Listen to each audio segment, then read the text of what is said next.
The Soybean School on RealAgriculture.com is brought to you by Pride Seeds, Ingenia Herbicide, and Cruiser Max Vibrance Beans.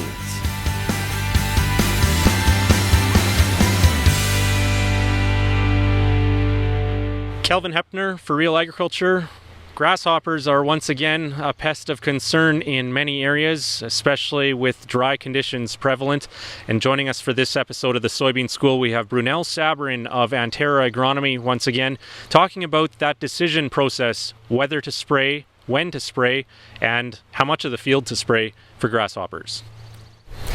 So right now we're in mid-June and we're just on the early parts of the grasshopper hatch. So scouting for grasshoppers is relatively the same for most crops. There are economic thresholds out there that apply to most crops, but it's more of a ballpark number of, I think it's 8 to 12 per square meter. So it's a matter of checking fields. We're just early in the hatch right now, so they tend to be concentrated in grassy areas where the eggs were laid. So along ditches, field borders, that kind of stuff. So that's where we're seeing the most damage. When making a decision to spray, again, it's determining, are you seeing a bunch when you're walking, or trying to guess at what 10 to 12 is in a meter square. Basically every step you take is you're trying to see how many grasshoppers are moving, to kind of guess if it's only a few or if it's a lot. It's good not to always walk in a straight line too, because you'd be pushing them away in a wave, so use a bit of a zigzag pattern. We are still early in the hatch. These grasshoppers don't have wings yet. They're still very small. A sweep net like this can help you determine what kind of populations or what size they are, but it's not really the preferred method for scouting. But the other thing to assess is the amount of crop damage that they're doing. So we need to give our crop the best start possible.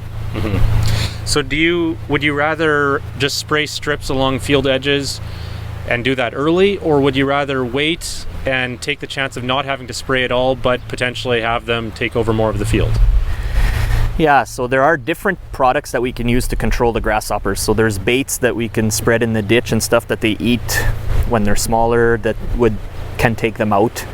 As far as products that we can spray, there's some products that have low residual and some products that have a very high residual rate.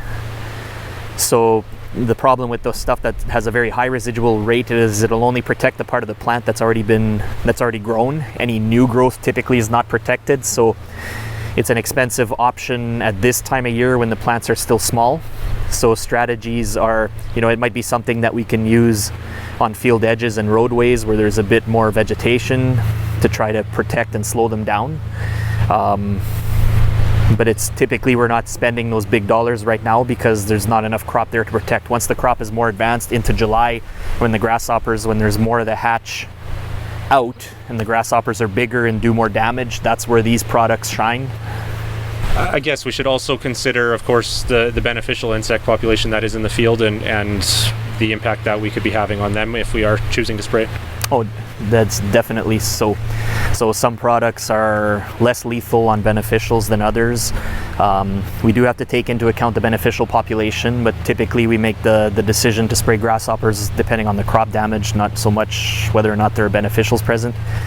There's a variety of other insects that eat or attack grasshoppers. There's also a fungus that can take out grasshoppers in kind of wet, humid conditions where we get repeated rainfalls and the ditches have water laying everywhere. But these last 4 or 5 years we've been more on the dry side here, so that's why we're seeing big problems with the numbers ramping up. And the eggs are quite resilient to any kind of weather. We were hoping this winter with no snow that they would freeze and take care of some of them, but apparently that's not the case. Early indications are that's not the case for sure.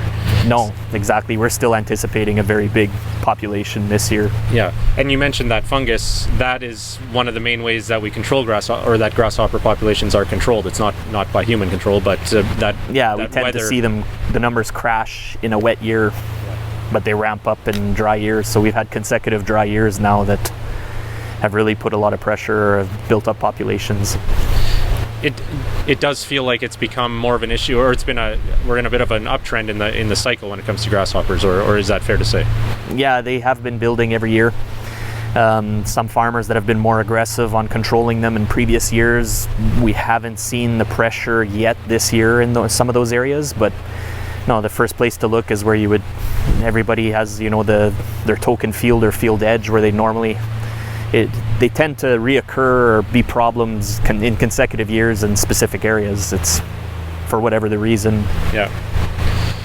Any other advice then, Brunel, that you'd give growers when it comes to grasshopper control and keeping an eye on it? Well, if we can try to control them when they're small in the ditch is one thing. That's why I'm not telling guys so much to really panic and go spray right now, because there'll be more coming. Another thing that we have to weigh against this year is the areas that did not get rainfall. The crop is really struggling due to a lack of moisture and yield, so it becomes an economic decision. It might not pay to spray this year for this crop, but if we can control grasshoppers and reduce the populations for next year, it might still be recommended to do so.